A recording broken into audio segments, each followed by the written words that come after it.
পারবিন এরাই হয়তোবা রুমের ভিতরে আটকে স্যার আমার আমরা মেরে ফেলাইছে স্যার। এই মাকসুদার মতো হাজার হাজার নারী মধ্যপ্রাচ্যের বিভিন্ন দেশে যান, পরিণতি ঠিক এমন হয়। আপনার সাথে একটু আগে কথা হয়েছে, আপনার স্বামী তাহলে ওর ফোন ধরে না কেন? আমি ওইসব করতে পারবো, করতে হবে। আমরা সরকারের কাছে আবেদন করতেছি এই বিচারটা যেন আমরা পাই। সুপ্রিয় দর্শক মণ্ডলী, আসসালামু আলাইকুম। শরীয়তপুরের মাকসুদা বেগম নিজের ভাগ্যের পরিবর্তন এবং তিনটি সন্তানের ভবিষ্যতের কথা চিন্তা করে কর্মের উদ্দেশ্যে পাড়ি জমিয়েছিলেন মধ্যপ্রাচ্যের সৌদি আরবে। কিন্তু দেখুন ভাগ্যের কি নির্মম পরিহাস, ঈদের কয়েকদিন পর মাকসুদা বেগমের লাশ উদ্ধার করা হয় সৌদি আরবের মরুভূমির একটি কামরা থেকে, যেখানে তার লাশ পচে গন্ধ বের হচ্ছিল। পরবর্তীতে জানা যায় যে তাকে অত্যন্ত নির্মমভাবে হত্যা করা হয়েছে। চলুন বিস্তারিত তার সন্তান মাসুদের মুখ থেকে শুনি। 17 রমজানে মার সাথে আমাদের লাস্ট কথা হয়, যোগাযোগ হয়। আমার ছোটো মেয়ের কাছে একটা বয়স দিয়েছিল, ঠিক আছে, যে আমি অনেক অসুস্থ, শরীরের অবস্থা বেশি ভালো না, ফোন কই থাকে আমি কই থাকি বলতে পারি না, ঠিক আছে।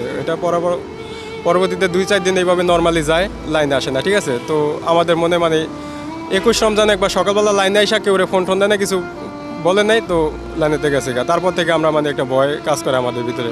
পরে আমি ওই বলো দিয়া যে ইব্রাহিম, ওর কাছে আমি ফোন দিয়েছি, ফোন দেওয়ার পর তোমার আম্মুর কথা আমি বলতে পারি না, তো তোমার আম্মু যে বাসা কাজ করতে বাসা আমি দেখি না, কিন্তু ওই আমার আম্মুরে নিয়ে গেছে, ঠিক আছে। ও অস্বীকার যেতেছে। পরে আমার ওর নাম্বারটা আমি পরে আমার যে সৌদি আরব নানা থাকে ওর কাছে আমি দিছি।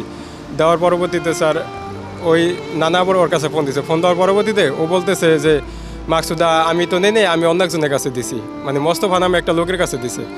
তো পরে বলছে মোস্তফার নাম্বার দে। পরে মোস্তফার নাম্বার দিছে। নাম্বার দেওয়ার পর মোস্তফারে ফোন দিছে।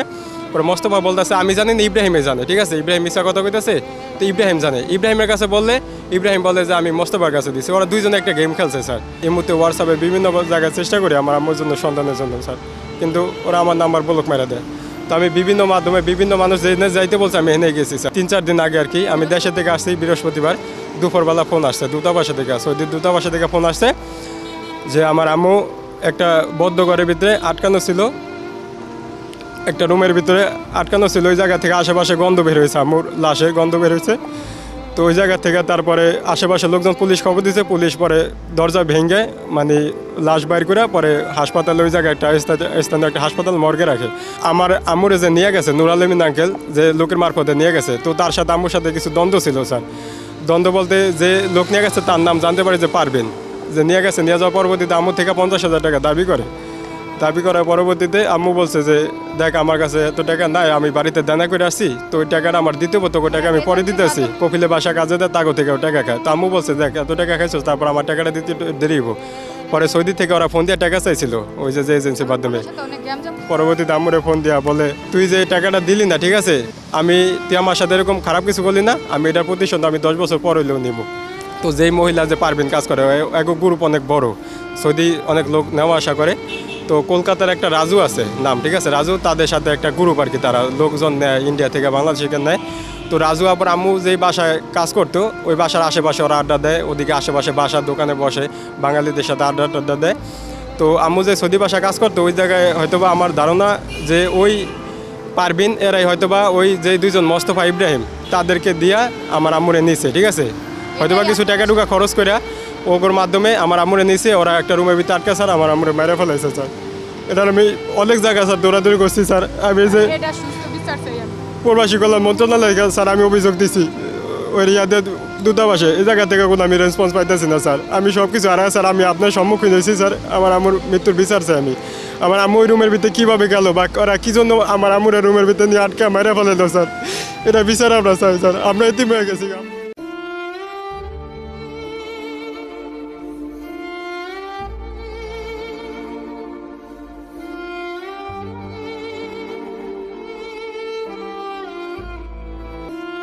আমার বোনের 3টা বাচ্চা, 2টা ছেলে, একটা মেয়ে আছে, ঠিক আছে। ওরা পাগলের মতো করতেছে।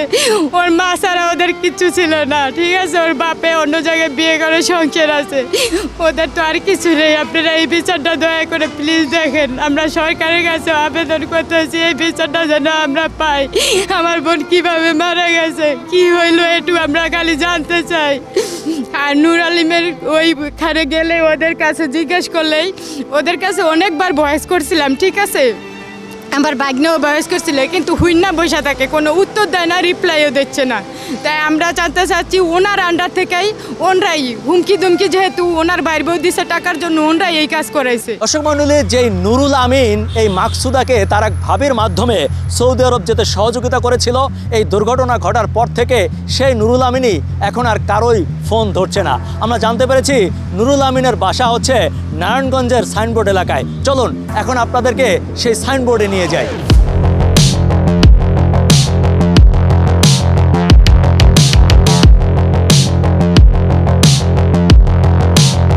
উনি কত বছর ধরে বিদেশে আছে? 18 বছর। কি করে উনি বিদেশে? গাড়ির ওয়ার্কশপ আছে না, বডি ওয়ার্কশপে চাকরি করে। উনি তো বোধহয় বিদেশে লোকও নেই।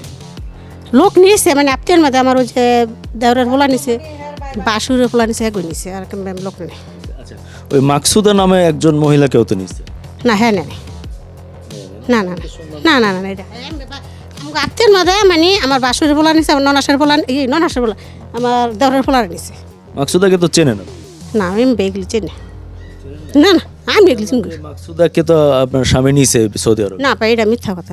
আমার স্বামী এইসব মানুষ না, আশেপাশে আর মানুষের জিগার তুমি মাছ ওর আমি ওই মানে ওই আইতো প্রথম ওর মাঝে সময় বিদেশ থাকতো, মিথ্যা কথা বললাম নাই, ওর মাঝে সময় বিদেশ থাকতো, তখন ওরা আমার স্বামীর লোক ওই কথাবার্তি কইতো। তো আপনি তো বললেন চিনেন না?